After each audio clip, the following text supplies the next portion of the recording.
Queridos, o texto para a mensagem desta noite está no Evangelho segundo São João, capítulo 3, a partir do versículo 1. Ora, havia entre os fariseus um homem chamado Nicodemos, um dos principais dos judeus.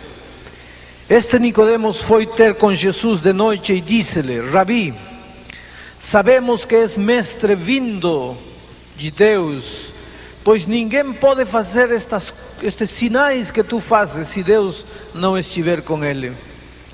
Respondeu-lhe Jesus: em verdade te digo que se alguém não nascer de novo, não pode ver o reino de Deus. Perguntou-lhe Nicodemos: como pode um homem nascer sendo velho? Porventura pode tornar a entrar no ventre de sua mãe e nascer? Jesus respondeu: em verdade te digo que se alguém não nascer da água e do Espírito, não pode entrar no reino de Deus. O que é nascido da carne é carne, e o que é nascido do Espírito é Espírito. Não te admires de eu te haver dito: necessário vos é nascer de novo. O vento sopra onde quer, ouves a sua voz, mas não sabes de onde vem nem para onde vai. Assim é todo aquele que é nascido do Espírito. Perguntou-lhe Nicodemos: Senhor, como pode ser isto? Respondeu-lhe Jesus: tu és mestre em Israel e não entendes estas coisas? Se vos falei de coisas terrestres e não credes, como crereis se vos falar das celestiais? Ora, ninguém subiu ao céu senão aquele que desceu do céu, o Filho do Homem. E como Moisés levantou a serpente no deserto, assim importa que o Filho do Homem seja levantado, para que todo aquele que nele crê tenha vida eterna. Amados, Nicodemos era um bom membro de igreja, mas não era um simples membro de igreja. Nicodemos era um líder da igreja, era um mestre em Israel, um ancião de igreja talvez, um pastor da igreja talvez. Nicodemos era um pregador. Nicodemos conhecia a teoria do cristianismo. Nicodemos cantava no grupo, no coral, era professor de escola sabatina talvez. Todo mundo que olhasse para Nicodemos pensava: Nicodemos deve estar muito bem com Deus. Mas Nicodemos conhecia a teoria, mas não conhecia Jesus. Havia noites em que Nicodemos, deitado na cama, sentia que estava perdido e perguntava: meu Deus, por que sinto isto? Se eu cumpro, se eu guardo, se eu sigo, se eu prego, se eu trabalho na igreja, se eu participo, se eu vou para a igreja todo sábado, se eu guardo o sábado, devolvo o dízimo, por que eu sinto como que se eu estivesse perdido? O que acontece? Por que este vazio em meu coração?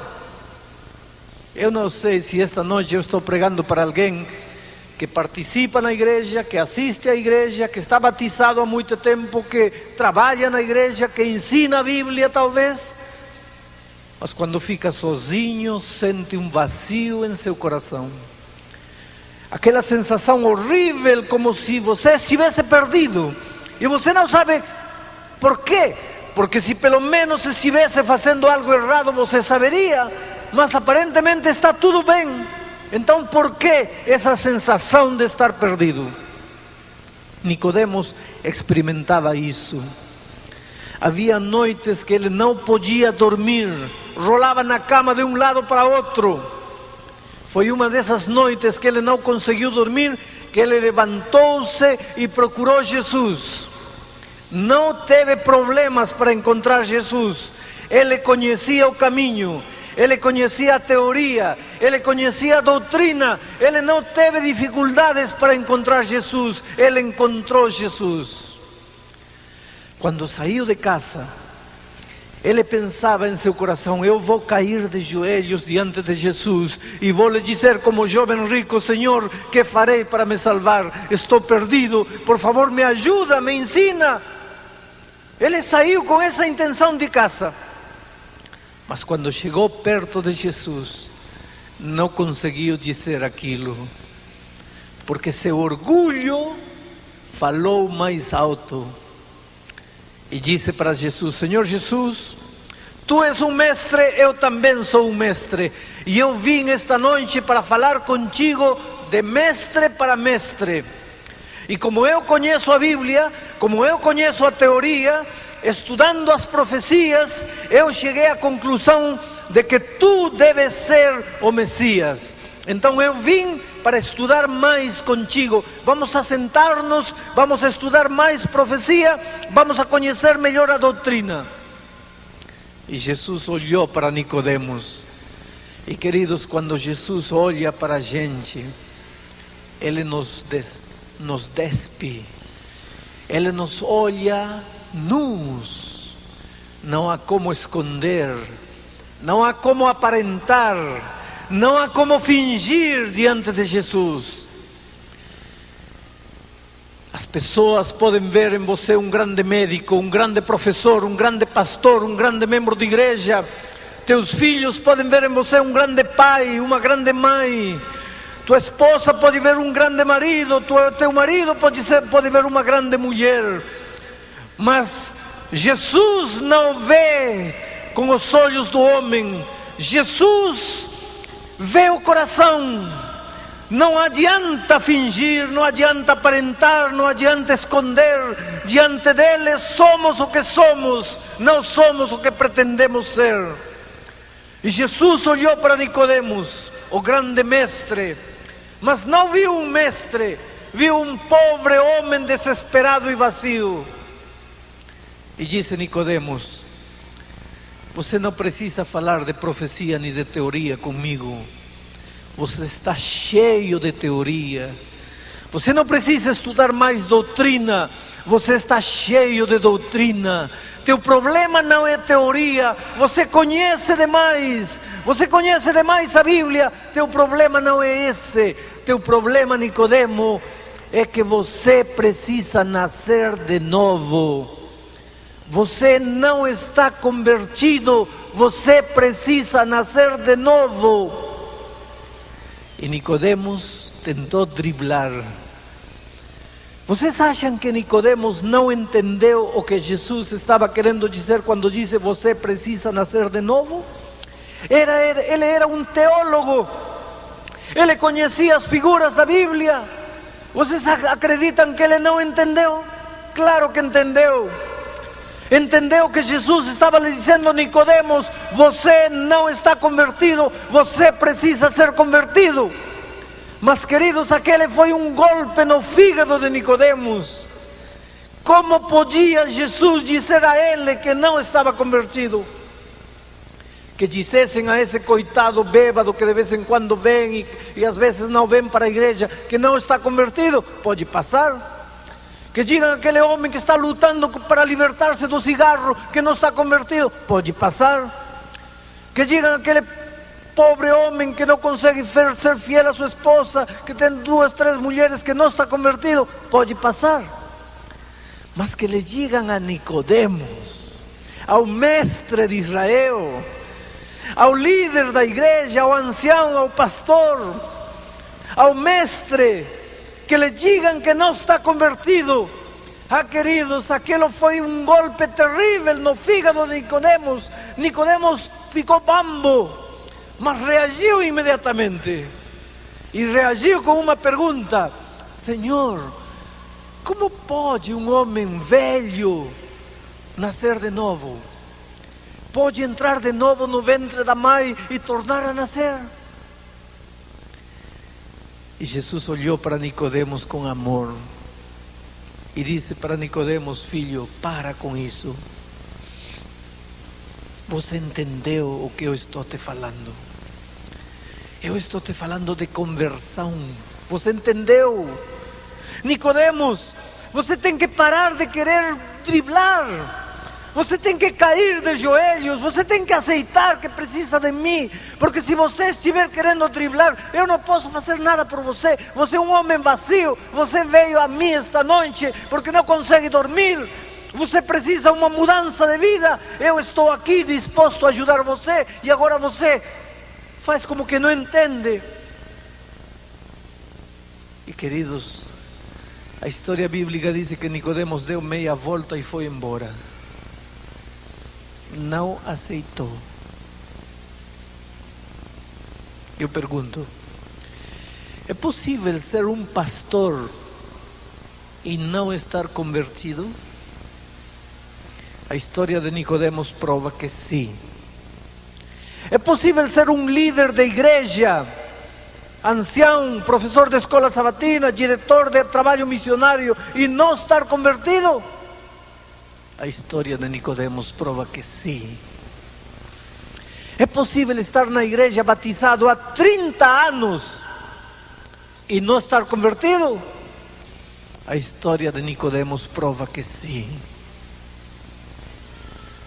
Nicodemos era o típico homem que conhecia, que pregava, que ensinava, que guardava, que obedecia, que seguia, que estava batizado há muito tempo na igreja, mas não estava convertido.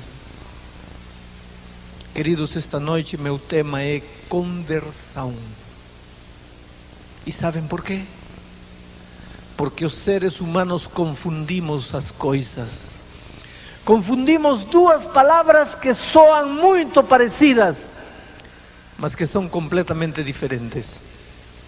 Nós confundimos a palavra conversão com a palavra convicção. Convicção tem que ver com o que vai aqui na cabeça. Convicção de convencer. Por exemplo, eu penso que esta folha é verde, mas alguém vem e me prova que a folha é preta. Agora, eu fico convencido de que a folha é preta. Mudou minha maneira de pensar, mudou minha convicção. Mas isso não é conversão. Convicção é mudança de maneira de pensar. Eu pensava que era de dia, alguém me prova que é de noite, e eu aceito que é de noite. Mudou minha convicção. Eu pensava que era domingo, e alguém me prova que é sábado. Agora eu aceito que é sábado. Mudou minha convicção, mudou minha maneira de pensar. Mas mudança de pensamento não é mudança de vida. Mudança de pensamento não é conversão, isso somente é convicção. Mudou minha convicção. Mas conversão é mudança de vida, mudança de maneira de ser. Tem muita gente que mudou de maneira de pensar, mas nunca mudou de coração. Nunca mudou de natureza, nunca mudou de vida. Só mudou a maneira de pensar e pensa que está convertida. Eu vou lhes explicar por que é preciso a conversão. Por quê? Vejam, quando Deus criou Adão e Eva, os criou perfeitos, com natureza perfeita. Você vai me perguntar, pastor, que coisa é natureza perfeita? Vou te explicar. A natureza perfeita é uma natureza que tem a capacidade de obedecer. Adão e Eva, com a natureza com que foram criados, eles obedeciam de maneira natural. Eles não se esforçavam para obedecer. A obediência brotava naturalmente deles. Para eles, com a natureza perfeita, obedecer era tão fácil quanto para você respirar. Alguém aqui se esforça para respirar? Não. A respiração é uma coisa natural. Bom, para Adão e Eva, com a natureza perfeita, obedecer era como respirar, era uma coisa natural. Acontece, queridos, que Adão e Eva desobedeceram. E você vai perguntar, mas se obedecer para eles era tão fácil e tão natural, por que desobedeceram? Sabe por quê? Porque eles escolheram fazê-lo. E de certa maneira, eles foram contra a sua natureza, porque para Adão e Eva, com a natureza perfeita, o que era difícil era desobedecer. Obedecer era fácil, era natural. Desobedecer era contra a sua natureza, mas eles voluntariamente foram, de certa maneira, contra a sua natureza, desobedeceram. E no momento que desobedeceram, aconteceu um mistério que a Bíblia chama o mistério da iniquidade. Misteriosamente, Adão e Eva perderam a natureza perfeita e adquiriram uma natureza estranha chamada natureza pecaminosa. E agora você pergunta, pastor, o que é a natureza pecaminosa? É tudo contrário da natureza perfeita. Agora, com a natureza pecaminosa, o homem já não pode obedecer. Agora, obedecer se faz muito difícil, quase impossível. Agora, o que é simples, o que é natural, o que é fácil, é a desobediência. Adão adquiriu agora uma natureza que gosta do lixo da vida, da miséria da vida, da desobediência. Acontece que quando Adão teve um filho, o filho nasceu com natureza pecaminosa. E o filho do filho nasceu com natureza pecaminosa. E todos os homens começaram a nascer com natureza pecaminosa. E o dia que você e eu, queridos, nascemos neste mundo, nós viemos a este mundo trazendo a natureza pecaminosa, é dizer, a incapacidade de obedecer e a facilidade natural de desobedecer. Nós viemos a este mundo carregando uma natureza egoísta e pecaminosa. Desde pequenos somos egoístas. Quando somos pequenos, não fazemos questão de disfarçar nosso egoísmo. Quer provar? Dá uma criança a mamadeira. Não quer. E quando não quer, oferece para outra criança. Aí ele quer. É o egoísmo que está arraigado na vida da criança desde que nasce. Só que de criança, de pequeno, ele é autêntico egoísta. Quando crescemos, aprendemos a ser egoístas, mas aprendemos a disfarçar o egoísmo. Quer um exemplo? Coloca 5 pedaços de bolo, ou 6 pedaços de bolo e 5 crianças. Cada criança agarra um pedaço de bolo, sobra um pedaço, e as crianças comem rapidinho para poder agarrar o pedaço que está sobrando. Elas são autênticas. Mas quando crescemos, coloca 6 pedaços de bolo e 5 adultos. Cada um agarra seu pedaço.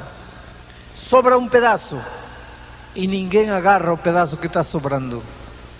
Quando crescemos, aprendemos a disfarçar. Todos estão morrendo de vontade de comer o pedaço que sobra, mas ninguém pega. Aprendemos a disfarçar nosso egoísmo. Somos egoístas, nascemos assim. Gostamos do lixo da vida. Tudo que fazemos movido pela natureza pecaminosa que trazemos em nossa vida. E queridos, agora entendam bem o que vou dizer. Com esta natureza pecaminosa que nós viemos a este mundo, é impossível obedecer. Eu não estou dizendo é muito difícil obedecer, estou dizendo é impossível obedecer.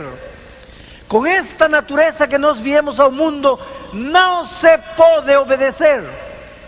Você pode ficar preocupado e pensar, pastor, então estamos perdidos. Sim, querido, estamos perdidos. Com esta natureza pecaminosa que viemos ao mundo, estamos perdidos. Não podemos obedecer. Por mais que nos esforcemos, nunca poderemos obedecer. Então, Para podermos ser salvos, é necessário que haja uma conversão. Pero o que é conversão? Eu vou ilustrar de uma maneira. Vamos a imaginar esta noite que estamos aqui. Eu sou um lobo. Um lobo está andando por aí e de repente vê um grupo de ovelhas. E o lobo começa a observar a vida das ovelhas. Que bonitinhas. Não brigam, não são barulhentas, não são escandalosas. Vivem em grupo, unidas, não discutem. E o lobo começa a estudar a vida das ovelhas. Que interessante como elas vivem. E começa a estudar a doutrina das ovelhas. Aprende como as ovelhas vivem, em que as ovelhas acreditam. E depois de estudar toda a doutrina da vida das ovelhas, o lobo chega à seguinte conclusão: a melhor vida que existe neste mundo é a vida das ovelhas. Eu quero ser uma ovelha. Muito simples, mas há um problema. Ele é lobo. E para ser ovelha não basta querer ser ovelha. Ele é lobo. Quer viver entre as ovelhas, quer ser uma ovelha. Mas quando vai a se juntar com as ovelhas vão a fugir porque ele é lobo. Então é muito simples. Para poder juntar-se com as ovelhas, o lobo pega uma pele de ovelha e coloca a pele de ovelha. E agora parece ovelha e se junta com as ovelhas. Agora este lobo quer viver como ovelha entre as ovelhas. Quando chega a hora de comer, todas as ovelhas vão comer capim. O lobo também vai, só que o lobo não come capim. Você já viu um lobo que come capim? Os lobos não comem capim, os lobos comem carne crua. Matam animais e comem carne crua. Mas este lobo quer ser uma ovelha, quer viver como uma ovelha. Então vai, e quando as ovelhas metem o capim na boca, ele também mete o capim na boca. As ovelhas se deleitam, se deliciam com o capim. Mas o coitado lobo não sente sabor nenhum. Mas tudo bem, ele deu sua palavra de que quer viver como uma ovelha. E se esforça e mastiga o capim. É horrível, mas não importa, ele quer ser uma ovelha e come o capim. Por que não gosta do capim? Porque sua natureza é de lobo. E com natureza de lobo ele está querendo viver como uma ovelha. Quando chega a noite, o lobo vai para dormir com as ovelhas. Vocês sabem que as ovelhas têm 4 estômagos. Por isso ruminham. Voltam a comida, mastigam, voltam para outro estômago, voltam novamente, mastigam, passam para outro estômago. Só que o lobo só tem um estômago. Aí a noite toda as ovelhas vão mexendo a boca, não? Ruminhando. E o coitado do lobo só tem um estômago, entrou e não sai mais. Mas vê a todas as ovelhas mexendo a boca e ele também começa a mexer a boca, sem nada, só mexer porque quer viver como uma ovelha. Imita a ovelha em tudo que faz. A ovelha se levanta, ele se levanta. A ovelha corre, ele corre. A ovelha vai para beber água, ele vai para beber água. A ovelha deita, ele deita. Só que este pobre lobo está vivendo com natureza de lobo a vida de uma ovelha. Então a vida deste lobo se torna um inferno de vida. Uma coisa horrível. Mas ele deu sua palavra de que seria um bom lobo, uma boa ovelha.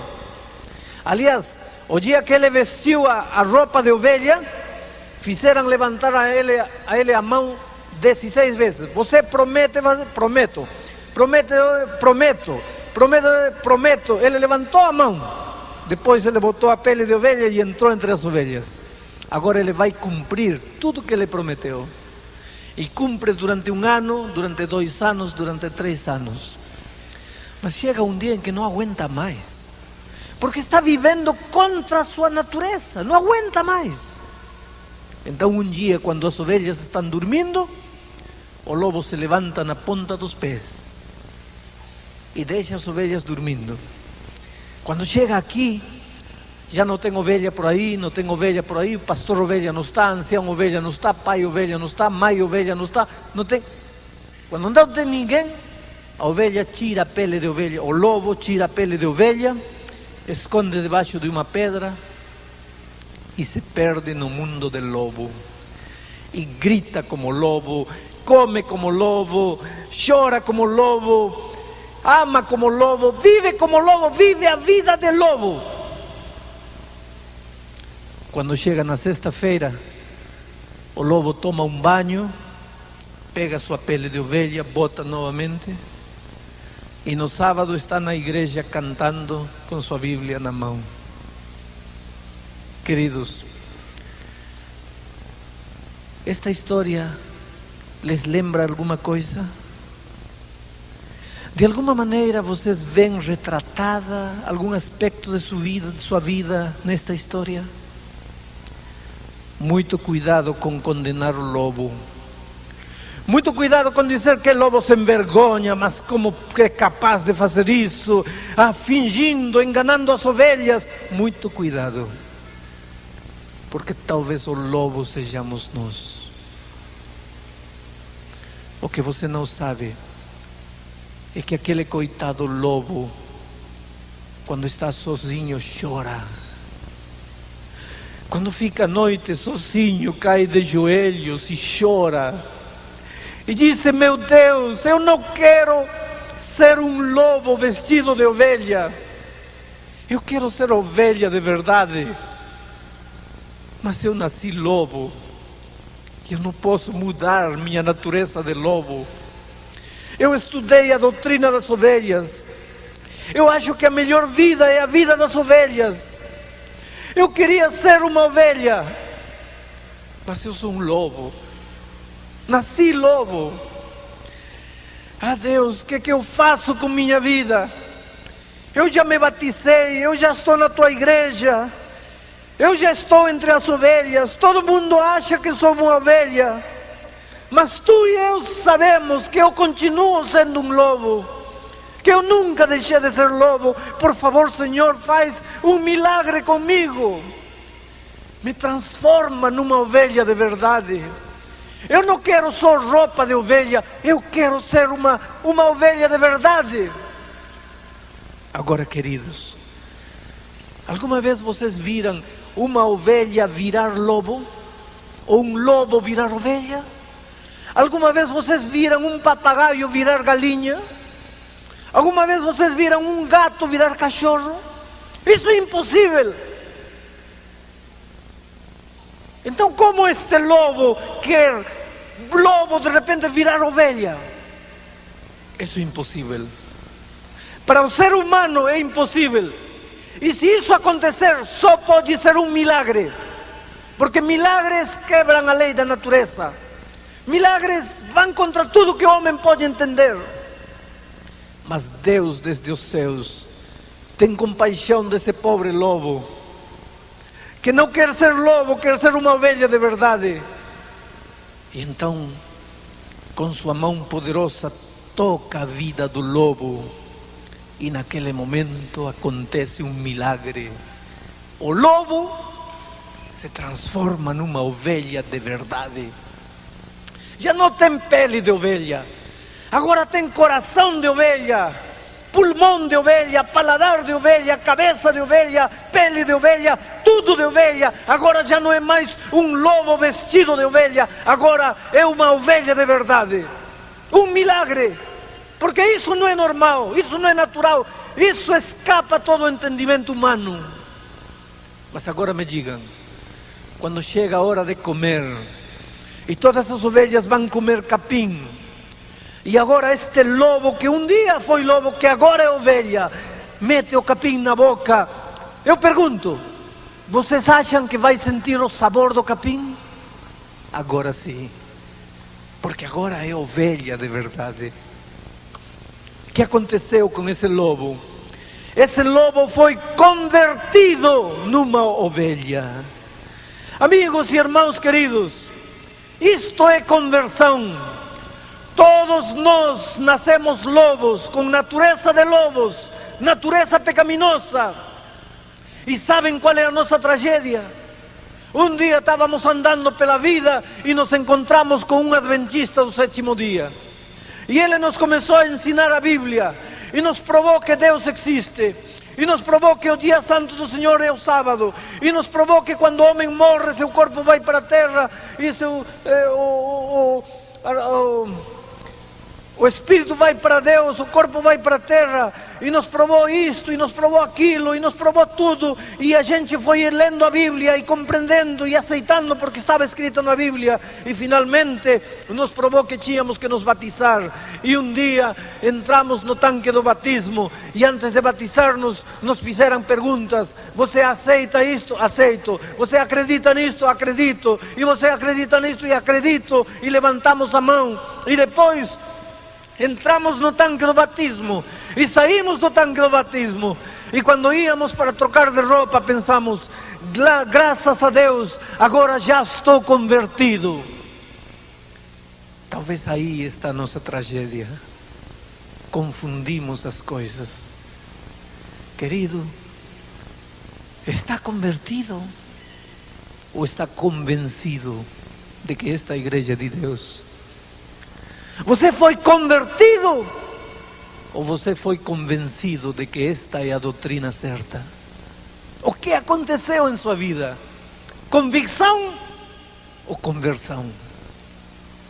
Muitas vezes estamos batizados porque nos convenceram de uma doutrina, mas nunca fomos convertidos. E então, como não somos convertidos, durante um tempo, os primeiros meses de nosso batismo, de alguma maneira nos esforçamos como um lobo, nos dominamos para cumprir, para guardar, para obedecer, para seguir. Mas isso dura uns meses, porque não podemos continuar muito tempo nessa situação, até que chega um momento em que nos cansamos, não aguentamos mais e voltamos à nossa vida de lobo e vivemos como lobo.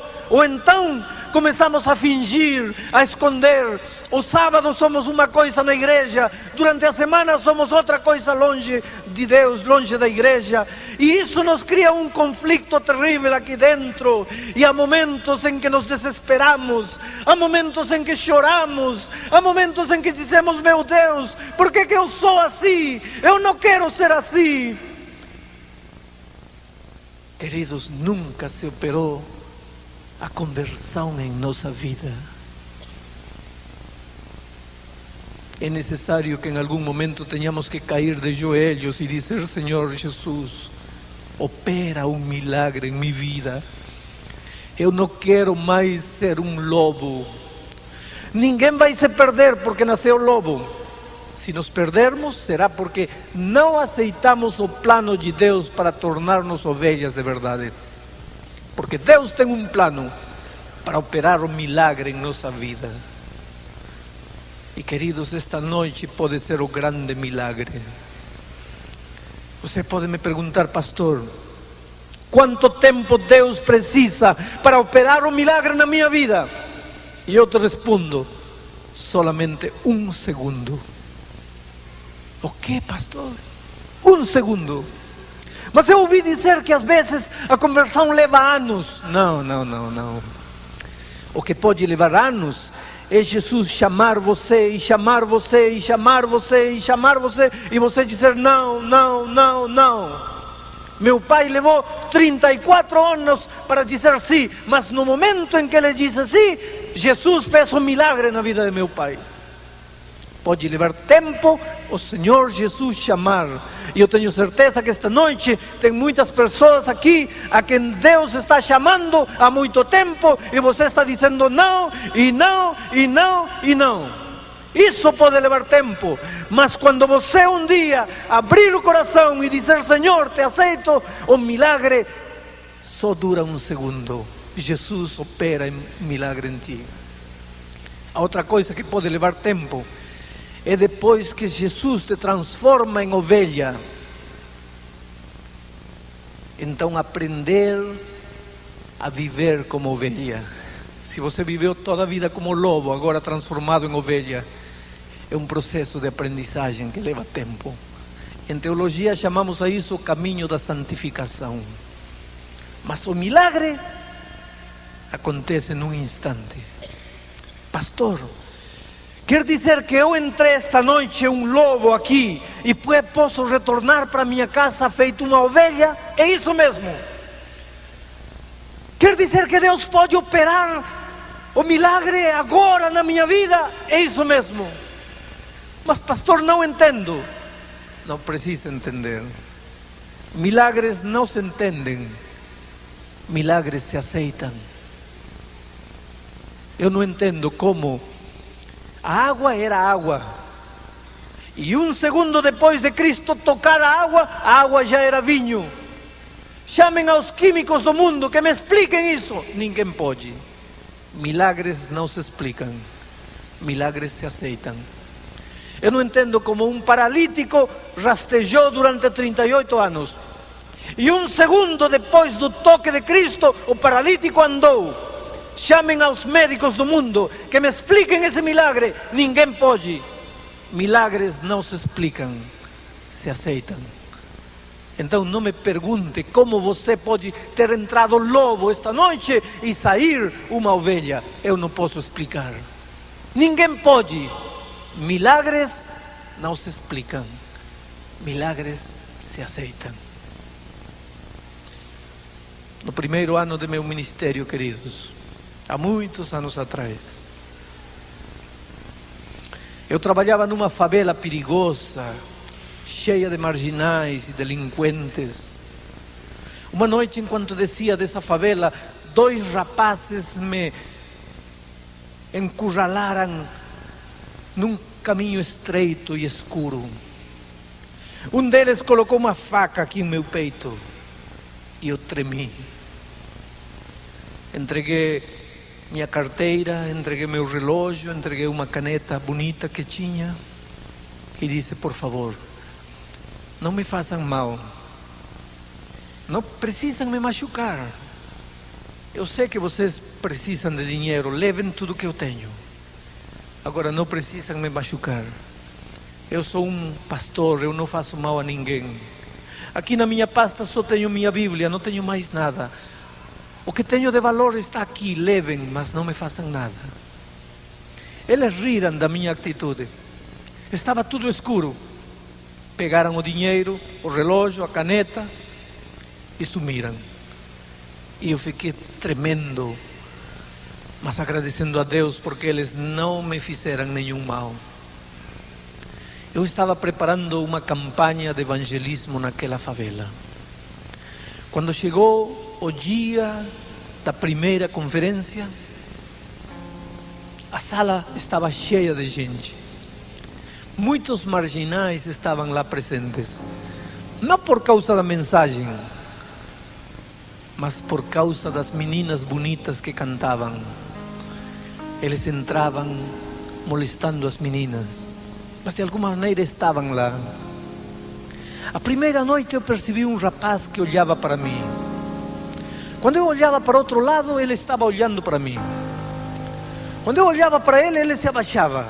Ele se escondia diante da pessoa que estava diante dele. Quando eu olhava para outro lado, ele estava olhando para mim. Por esse detalhe, o rosto dele ficou bem marcado na minha mente. Mas na segunda noite ele não apareceu. A terceira noite, a quarta noite não apareceu mais. Mas na primeira noite as meninas bonitas tinham pego os nomes das pessoas e os endereços. E eu comecei a visitar as pessoas. E foi assim que um dia cheguei na casa deste rapaz. Eu vi, ele se escondeu. A mãe saiu para me atender. Perguntei: está Jorge Roberto? E ela disse: não, não está. Falei: senhora, eu acabo de ver, ele está aí. Chame ele. Ele não tem que ter medo, eu sou amigo dele, eu sou o pastor que está pregando aqui. E ele saiu. Estava sem camisa, cicatrizes de facadas e de balas em seu corpo. Uma vida feita nos bairros marginais da cidade de Lima. Olhou para mim e disse: o que você quer? Falei: olha, estamos com saudades de você. Você foi a primeira noite, mas não voltou mais. Não gostou da conferência. Começamos a conversar. E de repente eu fiquei frio, gelado, porque ele me confessou que ele era aquele rapaz que botou a faca em meu peito e me tirou meu relógio e meu dinheiro. Eu pensei assim que foi você. Sim, disse ele. E eu pensei que você tinha me reconhecido, porque a primeira noite nas conferências você olhava e olhava para mim. Falei, não. Eu não reconheci você porque quando você me assaltou estava escuro. Mas agora que você está confessando, cadê meu relógio, meu dinheiro? Ele disse, não, mas eu já não tenho mais nada. Falei, tudo bem, mas você tem que me pagar. Você está me confessando que me roubou, tem que me pagar. Eu não tenho como te pagar. Falei, vamos fazer um trato. Eu vou pregar 90 noites seguidas aqui. Se você não perder uma noite até o fim, você pagou a dívida. Agora, se você não assistir, você tem que me pagar o relógio. Ele disse, tá bom, eu vou ir lá. E aquela noite, ele apareceu. Sempre aparecia. Às vezes na metade do sermão, às vezes no início, às vezes no fim. Ficava lá na porta, parado, como dizendo, olha aqui, estou pagando a dívida. Mas ele não mostrava interesse na mensagem. Quando entrava, ficava molestando as meninas. Ele não mostrava nenhum interesse na mensagem. Mas uma noite, queridos, eu senti que o Espírito de Deus o pegou. Você pode brincar com as coisas divinas uma vez, outra vez e outra vez. Você pode fugir de Deus um mês, um ano e outro ano. Mas você não pode fugir de Deus o tempo todo. Mais tarde ou mais cedo, o Espírito de Deus te agarra. E aquela noite eu vi Jorge Roberto ser sacudido lá. Ouvi chorar.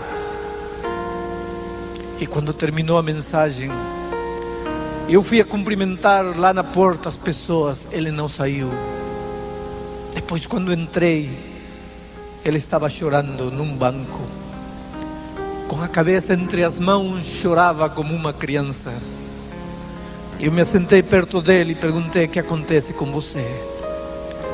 E ele disse, pastor, é verdade o que o senhor pregou? O quê? Deus pode mudar minha vida num segundo? Claro que pode. E ele olhou para mim com raiva e disse, não. Ele poderá mudar a vida de qualquer um. A minha ele não pode. Ninguém pode mudar minha vida. Eu disse, por que, Jorge? E ele me contou uma das mais tristes histórias que eu já ouvi na minha vida. Pastor, disse, eu não conheci meu pai. Minha mãe era uma prostituta, trabalhava num prostíbulo. Eu fui gerado lá. Eu nunca conheci meu pai. Quando eu tinha 5 ou 6 anos, todas as crianças tinham pai, menos eu. E eu perguntei um dia à minha mãe, mãe, por que eu não tenho pai? E minha mãe me deu um tapa na boca e me disse, garoto, isso não se pergunta nunca. Mas eu não precisei mais perguntar, porque um amigo na rua me contou por que eu não tinha pai. Aquele dia eu senti uma coisa terrível contra minha mãe. Mas o que podia fazer? Minha mãe era tudo que eu tinha. Ah, pastor, quando eu era criancinha, engatilhando, enquanto minha mãe vendia seu corpo, as outras mulheres tomavam conta de mim. Eu comecei a acordar para a vida, respirando o lixo desta vida. Quando eu tinha 11, 12 anos, minha mãe ficou tuberculosa. Começou a vomitar sangue. As mulheres então expulsaram lá. Minha mãe não podia mais trabalhar. Não tínhamos para onde ir. Então viemos para esta favela. Eles tinham feito uma espécie de buraco no morro. Tinham botado uma porta de latão e eles moravam lá. Como bichos, como animais. E ele disse: pastor, uma noite minha mãe estava morrendo, literalmente, uma manhã estava vomitando sangue. O lençol branco todo cheio de sangue, minha mãe estava morrendo. E eu só tinha 11 anos e não tinha ninguém na vida. Pastor, minha mãe tinha ido de manhã ao médico, o médico tinha dado uma receita, mas não havia dinheiro para comprar remédio. Eu fui a pedir ajuda aos vizinhos que me ajudassem a comprar remédio. Ninguém se interessava por nós, ninguém quis ajudar. Foi então que eu desci o morro. Fiquei lá embaixo no ponto do transporte. Homens e mulheres andando, mulheres com carteiras, com bolsas, com brincos, com joias. Eu era um garoto de 11 anos. Eu não sei de onde tirei coragem. Fui em cima de uma mulher, tirei a corrente de ouro e corri, subi o morro. Eu sabia quem comprava ouro aqui. Vendi, peguei o dinheiro, voltei para a cidade, comprei o remédio da minha mãe. E quando chegou a tarde, eu entrei e entreguei o remédio para minha mãe. E aquele dia, aqui dentro do meu coração, se quebrou uma das coisas mais bonitas que eu tinha. Porque aquele dia, pastor, eu entendi que eu não precisava de ninguém para poder viver. Eu podia viver sozinho. Foi então que eu comecei a descer todo dia e tirar as coisas das mulheres e correr e fugir e vender. Nunca mais passei necessidade. Aprendi a fumar, mas o cigarro não bastava. Comecei a fumar maconha. Isso já não bastava. Comecei a cheirar cocaína. Isso não bastava. Comecei a me injetar cocaína. E ele, chorando, disse: pastor, olha para mim. Eu já violentei mulheres.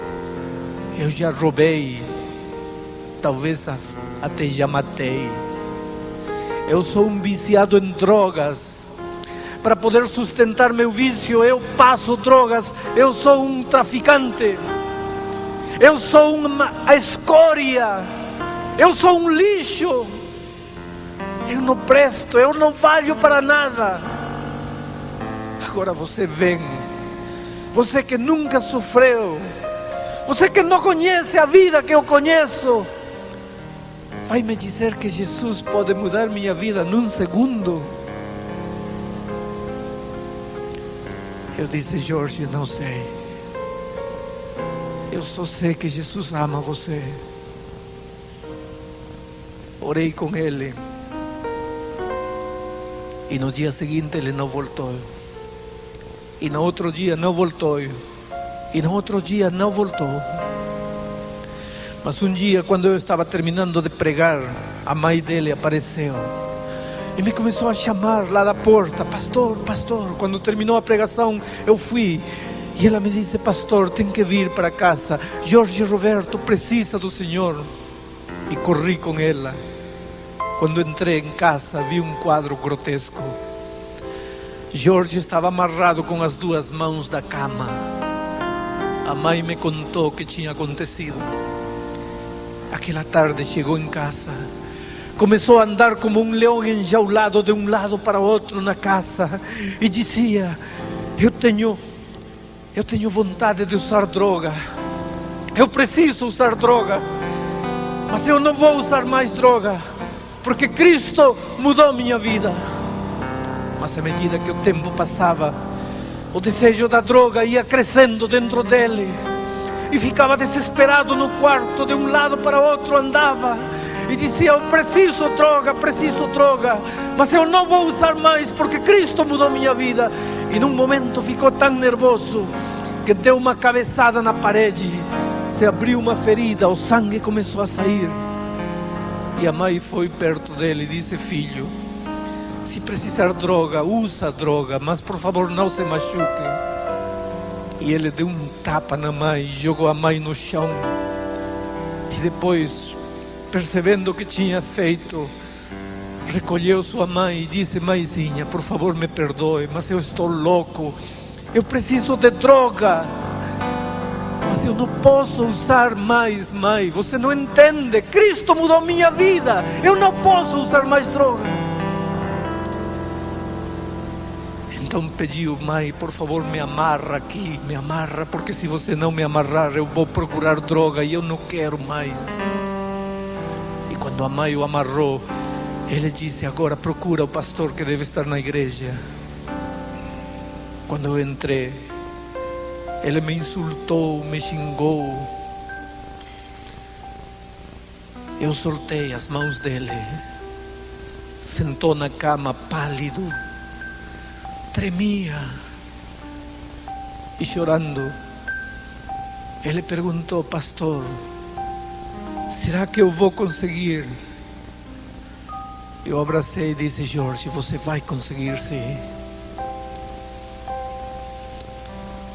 Aí começou a grande luta deste rapaz. Todas as noites estava no templo. Quando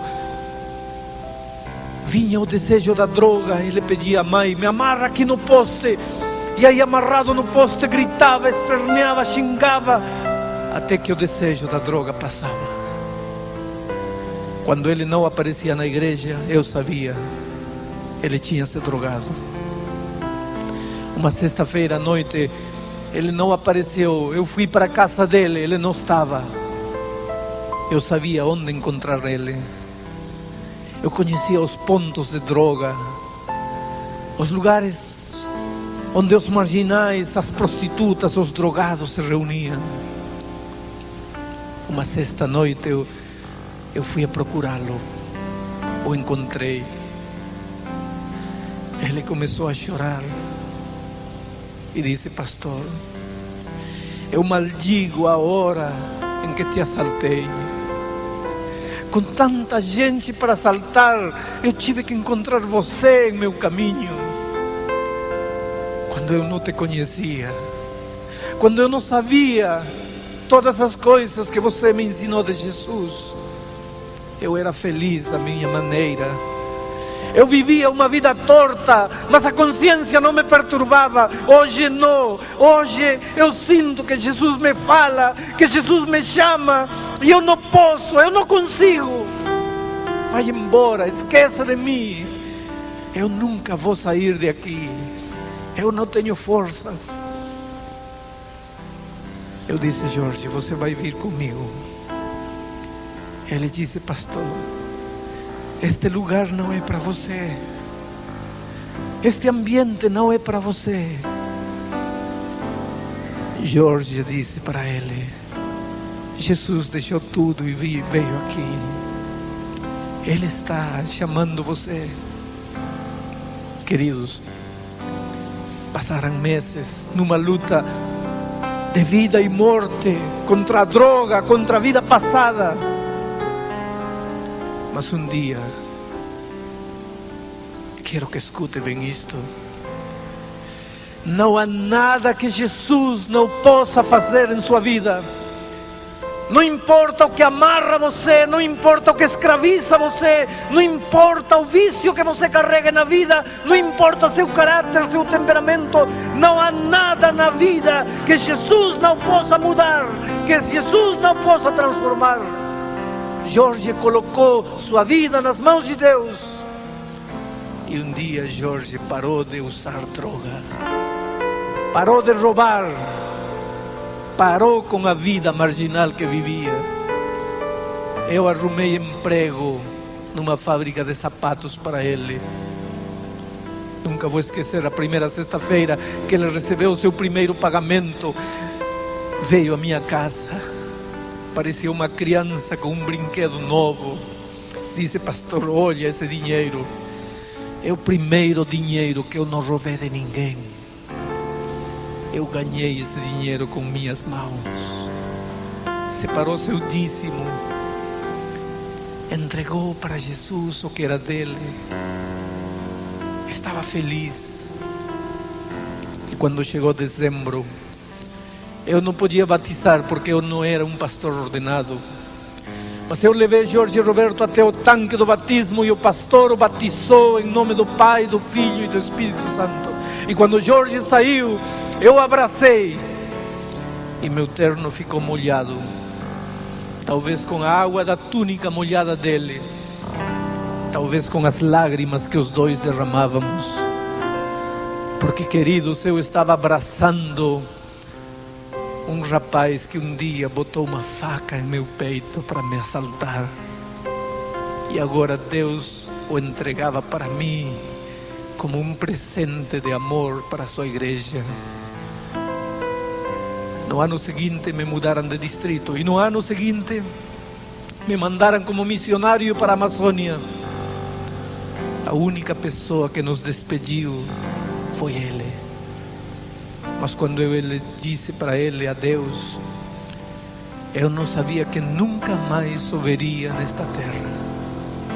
Porque um ano depois, quando saímos de férias, os irmãos me procuraram e disseram: pastor, seu amigo Jorge está morto.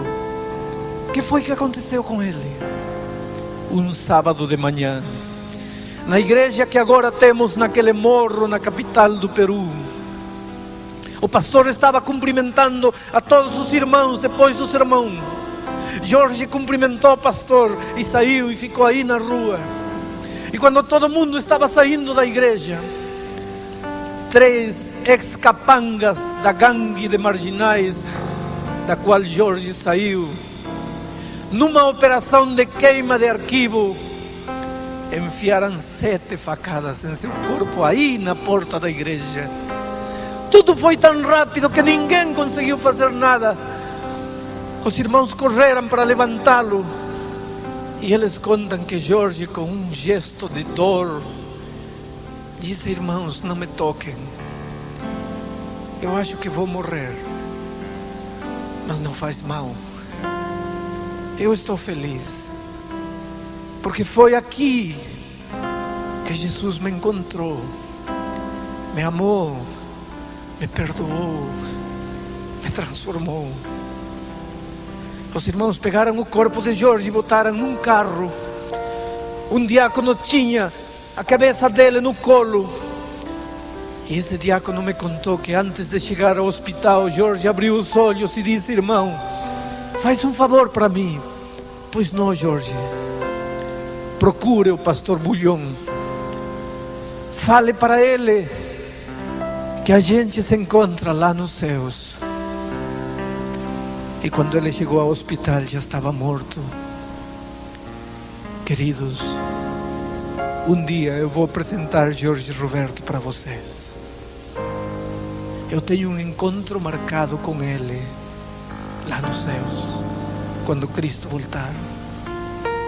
Mas eu me pergunto se Jesus foi capaz de transformar a vida de um marginal como Jorge Roberto, de um drogado, de um traficante. Se Jesus foi capaz de transformar a vida de um homem assim, que pode haver em tua vida que Jesus não possa transformar? Então, por favor, não me diga quem é você, como você vive, o que há de errado em sua vida. Uma coisa eu sei: este momento Jesus pode operar o grande milagre em tua vida. Esta noite tem 3 tipos de pessoas aqui: aqueles que um dia já foram convertidos. Esta noite, na hora do apelo, quero que respondam pedindo a Deus que confirme mais uma vez a conversão que um dia já operou em sua vida. Esta noite também há um segundo grupo: pessoas que não têm certeza se foram ou não foram convertidas. Então esta noite peçam a Deus que lhes dê a certeza da conversão.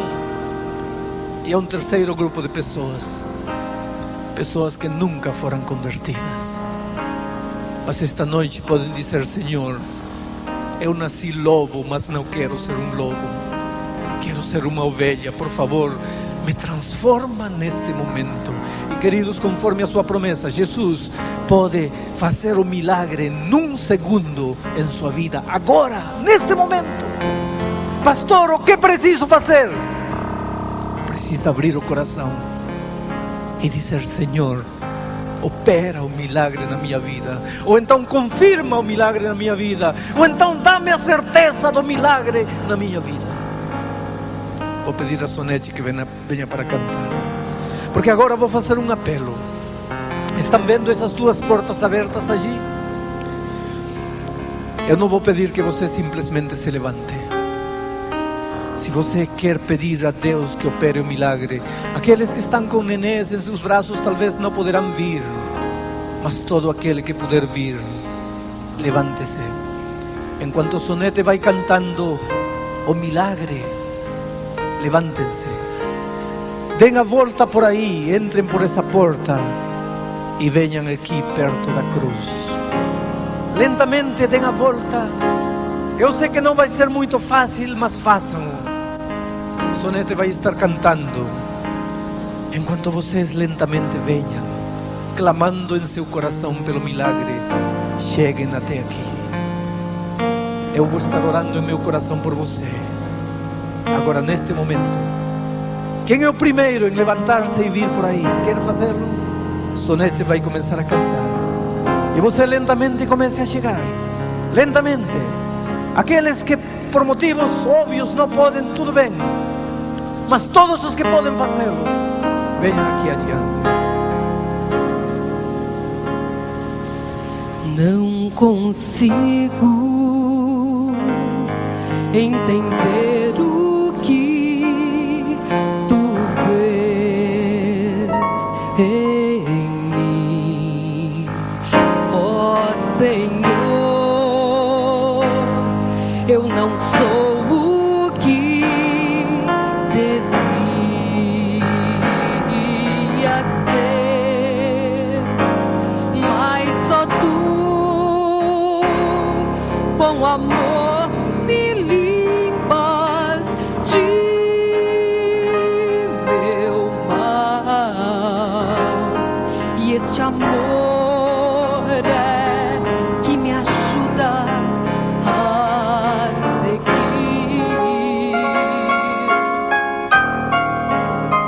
O milagre, Senhor, o milagre eu sou. O milagre, Senhor, tens feito em mim. Deve dar meu viver, dar-te-ei meu louvor. O milagre, Senhor, tens feito em mim. Em caminhos de perdição andava eu, mas com amor tu traçaste um plano para mim.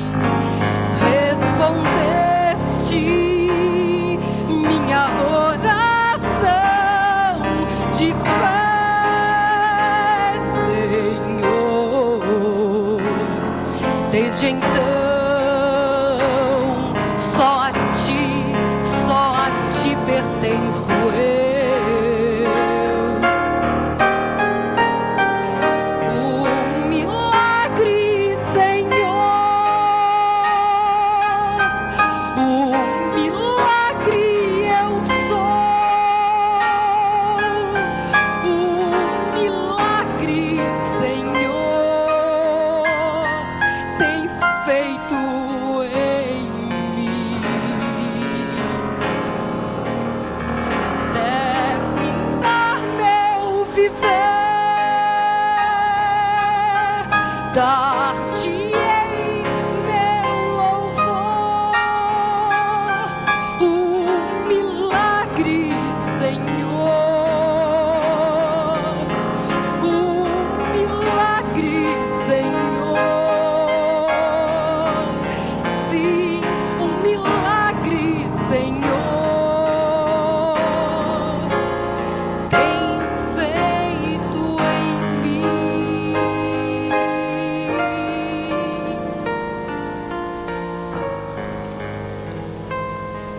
Pai, Tu podes ver esta noite o clamor silencioso de cada coração. Muitas pessoas têm vindo aqui à frente, outras pessoas estão em caminho, mas pararam aí para abrir seu coração a Ti, e outras pessoas, por motivos óbvios, têm ficado lá em cima. Mas, querido Pai, todos estes filhos estão dizendo em seu coração, de uma maneira ou de outra: Senhor, dá-me a certeza da transformação, ou então confirma a Tua conversão em mim, ou então faz esta noite o grande milagre em minha vida. E por favor, Pai querido, neste momento, eu te suplico, coloca a Tua mão poderosa em cada vida, e agora, neste momento, opera esse milagre indispensável na vida cristã. Se entramos lobos, queremos retornar para casa ovelhas, transformados por Teu poder. Se fizeste aqueles milagres grandiosos no passado, se transformaste um Saulo de Tarso, se transformaste aquele Jorge Roberto, se transformaste uma Maria Magdalena, por que não podes transformar esta noite nosso coração? Nicodemos disse não aquele dia. Durante 3 anos ficou infeliz. Mas quando Jesus foi levantado na cruz do Calvário, Nicodemos não aguentou mais e caiu de joelhos no pé da cruz e disse: Senhor, antes de morrer, transforma minha vida. E foi um dos últimos milagres que Jesus fez.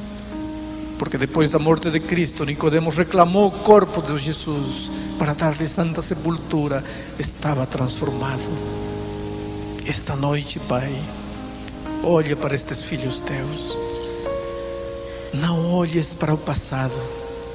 Se o passado foi uma vida de promessas que nunca foram cumpridas, se o passado está cheio de derrotas e fracassos, que fique tudo esquecido para sempre e faz-los renascer a uma experiência nova. Te suplicamos em nome de Jesus. Amém.